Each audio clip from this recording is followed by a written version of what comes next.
Alright, so in this video, we're going to talk about what it takes to get proper sleep.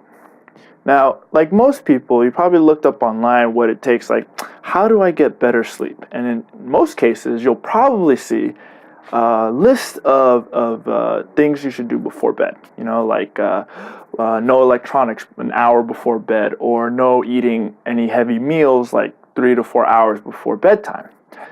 But I've always noticed that when I wake up, even when doing that list, I never wake up feeling as if I actually rested. I wake up sometimes like with my heart beating like fast, like I've just been anxious, or sometimes it'll feel like I didn't even go through the sleep at all. Like I've been on a road trip where you take that nap and 2 hours go by like a blink of an eye. We want to get like that really deep, restful sleep where you wake up and you're just like, oh yeah, oh, it feels so good. Just like sluggish a little bit. And then when you wake up, it's like, let's go. We can handle the day. I got this, right? So how do you do that? Well, the first thing that I would suggest that I found very helpful is journaling in a journal. This is mine. Every night before bed, I always write down a journal entry, and what it usually has is some kind of emotional impact of the day for me.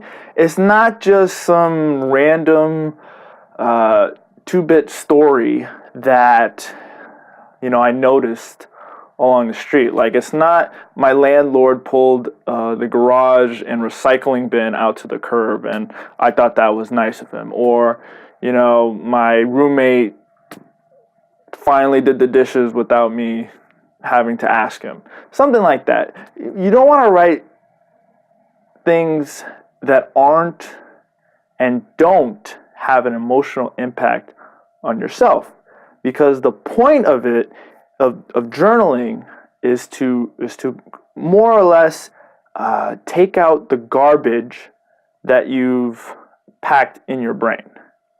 Although garbage may not be the right it might not be the right comparison, because it's not garbage. It's emotional.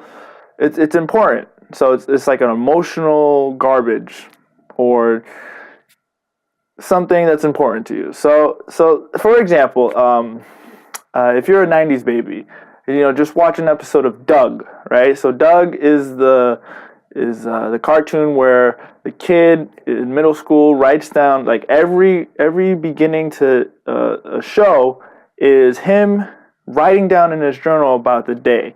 But as you can see, the day isn't it's something that happened to him, whether it's something positive that happened, something negative, or something negative that turned into positive, or something positive that turned into negative.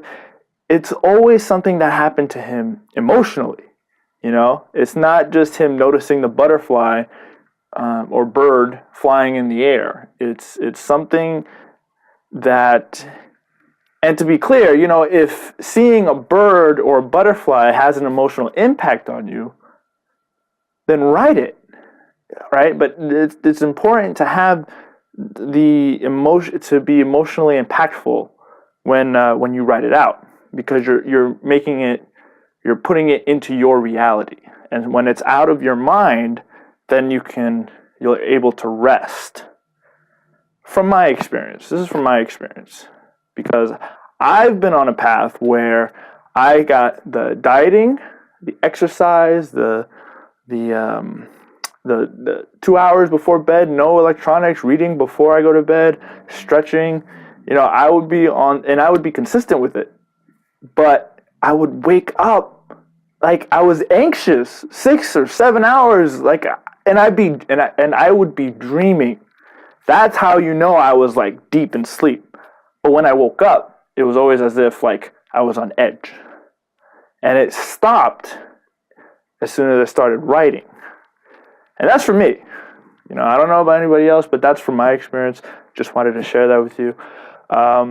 If you have a way that's not journaling, that helps you get really good sleep, that really like makes you feel like when you wake up, it's like, oh, like you rested.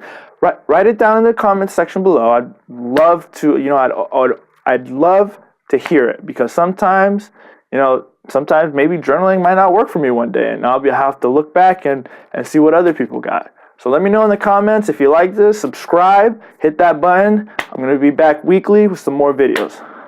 See you then.